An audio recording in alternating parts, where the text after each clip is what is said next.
কোচবিহারের সভা থেকে আজ কেন্দ্রকে সিএ নিয়ে আবারও হুঁশিয়ারি মমতা বন্দ্যোপাধ্যায়। মাছের মাথা হচ্ছে সিএ আর লেজা হচ্ছে এনআরসি। এই বিষয়ে কি বলেছেন তিনি, শুনবো। আমি থাকাকালীন ওদের কোনো ক্ষমতা নেই বাংলার মানুষের গায়ে হাত দেয়া। ভোটের আগে কে কে করে চিল্লাচ্ছে, মনে রাখবেন ক্যাটা হচ্ছে মাথা মাছের আর লেজাটা হচ্ছে এনআরসি। এখন কি বলছে, পুরোহিত লিখে দিলেই হবে, কোন আইনে আছে? মিথ্যে কথা বলার আর মানুষকে বঞ্চিত করার একটা লিমিট থাকা উচিত। পুরোহিতরা পুজো করেন, পুরোহিত কি করে জানবেন?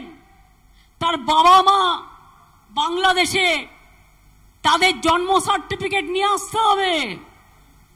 আর যখনই আপনি নাম লেখালেন সঙ্গে সঙ্গে আপনি বাংলাদেশি হয়ে গেলেন।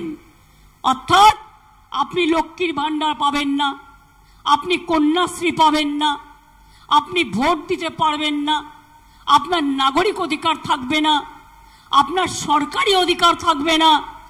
এটা ভালো না খারাপ নিজেরা বুঝে নিন। কোনো কে হবে না, এনআরসি হবে না। নিশ্চিত থাকুন, হিন্দু মুসলিম শিখ ইসাই রাজবংশী থেকে শুরু করে আদিবাসী নিশ্চিন্তে থাকুন।